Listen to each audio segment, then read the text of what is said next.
Bonjour et bienvenue. La première convention annuelle de France Processus a eu lieu en novembre dernier. De nombreux intervenants de qualité se sont exprimés sur les grands enjeux actuels et sur l'importance de la démarche processus pour y faire face. Des travaux de groupe et des partages d'expériences ont également rythmé cette journée. Marie-Hélène Morvan est présidente de l'association Sobériser. Elle s'est intéressée à la question de la sobriété en entreprise. Merci beaucoup de m'accueillir.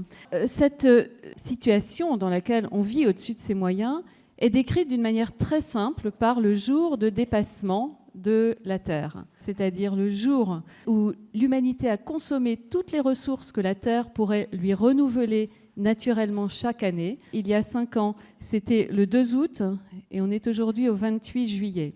Ce que dit cette date du jour de dépassement de la Terre, c'est tout simplement que l'on consomme trop. Mieux utiliser ces ressources, ça veut dire sobériser, si je peux vous proposer ce néologisme, c'est transformer nos économies et nos sociétés vers des fonctionnements plus sobres et par là plus durables. La sobriété peut aussi, sur le plan économique, être une thématique exploratoire, bien au-delà de celle que nous avons tous à l'esprit, qui est la nécessité d'économiser les ressources physiques et les ressources énergétiques dans les circonstances actuelles. Une économiste, Kate Raworth, a créé un modèle qui est très intéressant, qui est le donut economy, celui de la donut economy, qui prend en fait ce schéma des limites planétaires et puis creuse un trou au milieu, en fait, qui est à l'intérieur du cercle vert, et dit quand on est tout au milieu de ces limites planétaires, au niveau d'un pays par exemple, c'est qu'on est en frugalité, dans une frugalité extrême. Donc finalement, ce qui est bon, eh bien en fait, c'est d'être dans un donut, dans un anneau, qui n'est pas tout à fait au centre, parce que là, on n'utilise vraiment rien, et puis du coup, on n'a vraiment rien en fait. Et puis, quand on est au-delà du cercle vert, eh bien, on surconsomme. Sur l'entreprise, quelles sont les trajectoires de sobriété que l'on peut décliner ?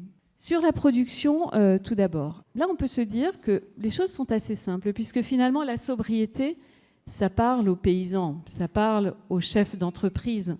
La flexibilité des modes de production de type flux tendu, par exemple, vise finalement au même objectif, vise à une forme de sobriété et d'anti-gaspillage.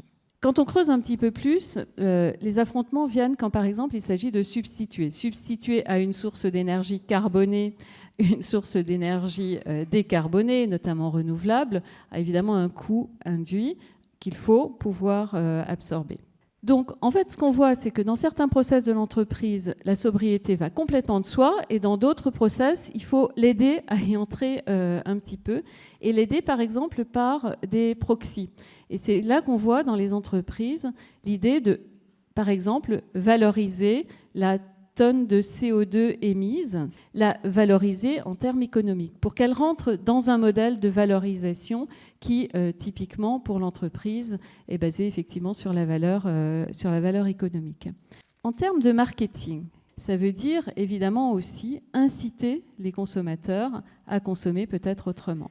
Le consommateur est souvent dans une position un petit peu paradoxale, puisque souvent il est dans son entreprise et donc justement il est incité à agir de manière sobre par rapport aux ressources de l'entreprise. Et puis il sort de son entreprise, il passe la porte et il est soumis à la publicité et à plutôt des stimuli pour l'amener à surconsommer. Quelques mots sur la sobriété dans l'innovation. En fait, il s'agit d'innover, mais en posant d'abord la problématique, de manière très précise, la problématique à laquelle on cherche à répondre.